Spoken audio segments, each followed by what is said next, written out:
Soal dugaan aliran tambang ilegal yang sempat disebut oleh Ismail Bolong, sore ini kita akan membahasnya dengan dua narasumber, ada Komisioner Kompolnas Albertus Wahyu Rudanto dan peneliti ICES, ada Pak Bambang Rumikito. Selamat petang Bapak-Bapak. Selamat petang, Mbak Ika.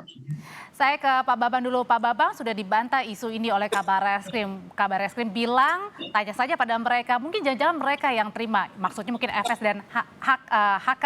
Jadi menurut Anda, ini siapa yang berkata benar? Saya melihat bahwa surat Kadipropam tertanggal 7 April 2022 itu tidak main-main dan merupakan surat resmi rekomendasi Kadipropam kepada Kapolri untuk melakukan tindakan-tindakan terkait pelanggaran-pelanggaran tambang ilegal. Dan memang ada di situ sudah tercantum nama Kabar Reskrim, kemudian nama Kapolda dan jajarannya yang terlibat dengan aliran dana yang disetorkan oleh Ismail Bolong.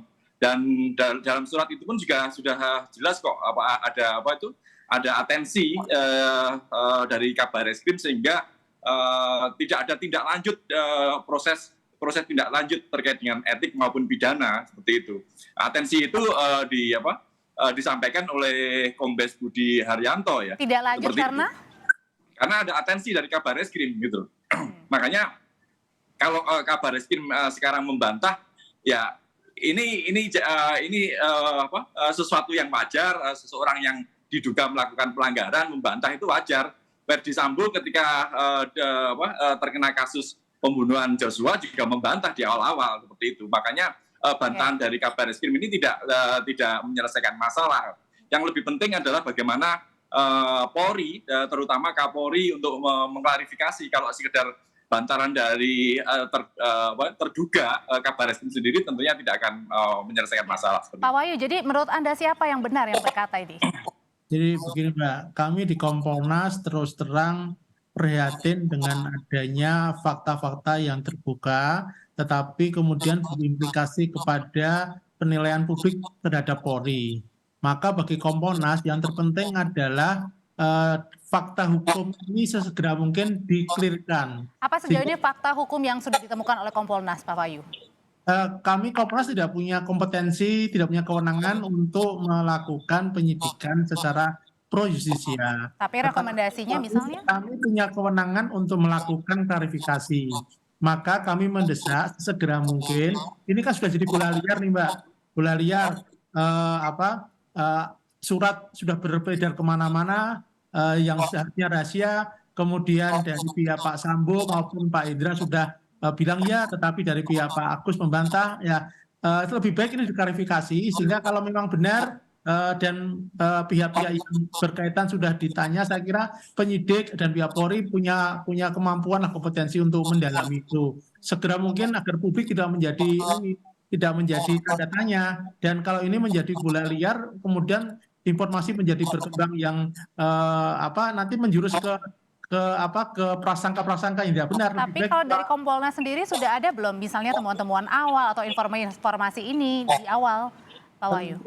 Kami sudah mengumpulkan bahan, kami juga sudah komunikasi dengan beberapa pihak yang terkait, tetapi kan kami harus juga mengklarifikasi validitas yang kami peroleh ini sudah memenuhi ketentuan, memenuhi validitas yang ideal atau tidak, itu kami tentu harus konfirmasi kepada pihak yang berkaitan, Mbak. Itu, dan kami harus hati-hati, Mbak, karena ini kan menyangkut pada pertama fakta hukum, kedua kepada statement atau sangkaan kepada seseorang, sehingga kan kita harus punya data yang betul valid.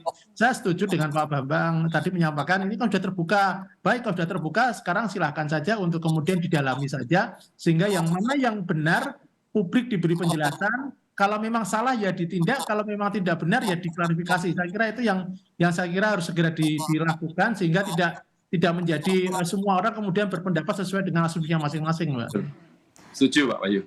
Saya melihat gini, tambahan mungkin tadi ada tuntutan untuk menonaktifkan Kabar Reskrim. Itu memang sepertinya memang diperlukan ya, karena kalau melihat hubungan. Tapi kan belum tentu dinyatakan bersalah juga Pak Bambang misalnya. Iya, tidak menjadi masalah. Toh nanti juga ada klarifikasi kalau kemudian Pak Agus tidak bermasalah, bisa saja diaktifkan kembali sebagai Kabar Reskrim. Tetapi sementara ini Kabar Reskrim mungkin dijabat PJS pejabat sementara Wakabareskim kan tidak menjadi masalah. Yang terpenting adalah menjaga objektivitas penyidikan gitu loh. Kalau tidak, ya kalau kemarin kasus Verdi Sambo saja sebegitu sulitnya memeriksa Verdi Sambo dan ada kendala-kendala psikologis, ada kendala kultural seperti itu ya. Kalau ini pun akan seperti itu lagi, terulang lagi seperti itu. Jadi kami tegaskan lagi, perlu rekomendasi untuk dinonaktifkan sementara waktu Kabareskrim. Betul, harus dinonaktifkan lebih dulu untuk menjaga objektivitas. Karena kalau tidak akan kesulitan Kabareskrim ini kalau melihat surat rekomendasi Kadif Propam, atensinya yang begitu besar sehingga proses penyidikan kasus tambang ilegal nyangkut Ismail Bolong ini tidak berjalan. Kalau sekarang dibuka lagi menyangkut dengan nama Kabareskrim, tentunya kendala itu juga akan terulang lagi seperti itu. Kalau misalnya ini juga menjadi rekomendasi nggak bagi Kompolnas untuk menonaktifkan sementara Kabareskrim, Pak Wahyu?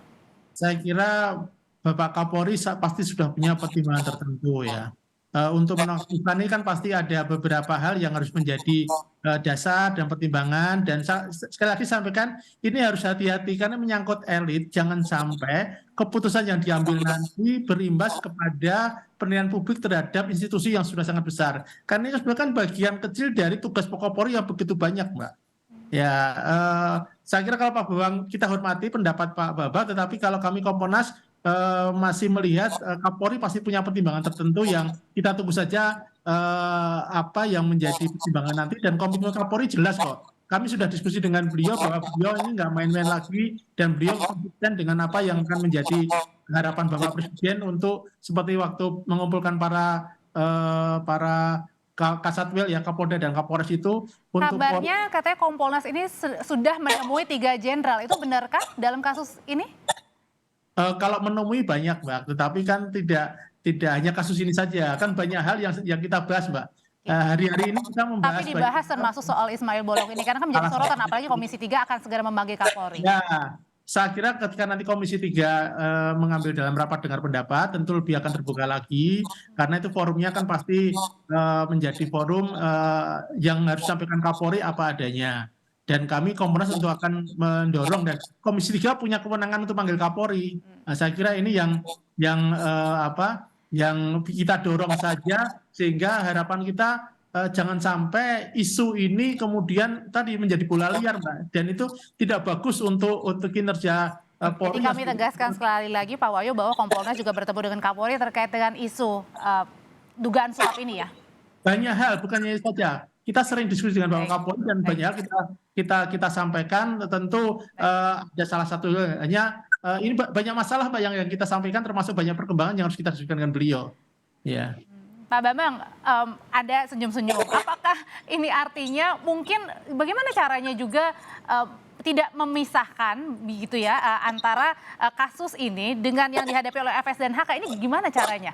Ya, kasus ini kan sebenarnya sudah lama terjadi itu, bahkan sebelum kasus Duren 3 itu. Artinya pemeriksaan yang dilakukan Kadif Propam saat itu Verdi Sambo dan Karopaminal Hendra itu pemeriksaan yang normatif gitu, yang rutin gitu, dan tidak ada tendensi untuk balas dendam atau tidak ada tendensi untuk menjatuhkan Kabareskrim. Jadi itu adalah fakta-fakta yang benar-benar saya meyakini bahwa fakta-fakta itu memang ada seperti itu. Tapi makanya kalau kemudian itu tidak ditindaklanjuti seperti memproses Ismail Bolong, memproses etik atau memproses pidana, ya memang di dalam surat itu sudah ada atensi dari Kabareskrim kok gitu. Tapi berarti yang Anda bilang adalah kalau atensi berarti artinya ada tanda kutip campur tangan dari Kabareskrim. Betul, meskipun ini disampaikan oleh Kombes Budi Haryanto ya, memang makanya semuanya harus diperiksa gitu. Dan pada saat dan untuk menjaga objektivitas pemeriksaan, makanya Kabareskrim karena beliau ini yang tercantum namanya di situ dan memiliki power yang sangat besar, ya sebaiknya dinonaktifkan lebih dulu, bahwa kemudian tidak ditemukan hal-hal yang tersangkut pidana ini, ya tidak menjadi masalah, dikembalikan lagi. Singkat Pak Bambang, berarti artinya kalau misalnya pada itu ada tanda kutip campur tangan pada saat Kabareskrim juga memproses FS dan HK, ini dianggapnya sebagai serangan balik? Ya, itu asumsi-asumsi yang muncul kan terkait dengan serangan balik itu. Tapi faktanya memang ada gitu loh. Kita harus memisahkan antara apa itu kasus Duren 3 dengan kasus ini. Gitu. Dan karena kasus ini jauh sebelum kasus Duren 3 ada. Gitu. Artinya itu pemeriksaan normal gitu. Dan pemeriksaan dan kalau melihat secara umum, artinya memang ada problem di internal kepolisian terkait dengan kontrol dan pengawasan. Artinya Kadipropam ini selama ini juga bisa main-main. Ada atensi kasus tidak berjalan seperti itu. Dan saya melihat bahwa ini adalah puncak gunung es. Karena kasus-kasus lain mungkin saja itu terjadi. Ada atensi-atensi yang kemudian tidak berjalan. Gitu. Bagaimana caranya Pak Wahyu agar pesan dari Menko Polhukam tidak ada perang bintang, tadi saling balas-balasan nih? Ya, yang paling utama adalah peran Kapolri. Bagaimana Kapolri segera melakukan konsolidasi di internalnya. Konsolidasi internal dimulai dengan memetakan masalah dan kemudian membersihkan unsur-unsur yang melakukan pelanggaran seperti itu. Kalau tidak dimulai dari situ akan berat karena semuanya akan saling sandra. Ya, Pak Wahyu? Ya, jadi Pak Mahfud MD sudah rapat dengan kami dan beliau berpesan agar kita mendalami, kemudian diselesaikan tanpa berkegaduhan, karena jangan sampai institusi ini kemudian berimbas menjadi publik menilai jelek.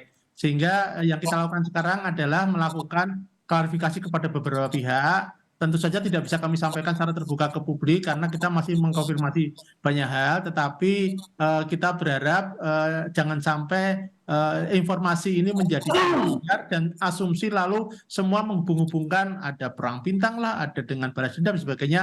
Kita berharap tidak sampai ke sana, tetapi apa yang menjadi concern dari Pak Presiden bahwa Polri harus bersih, harus menegakkan hukum, harus menjadi pelindung pelayan-pelayan ini benar-benar sesuai, dan itu tentu langkah yang pertama dilakukan adalah mengklarifikasi informasi yang sekarang berkembang.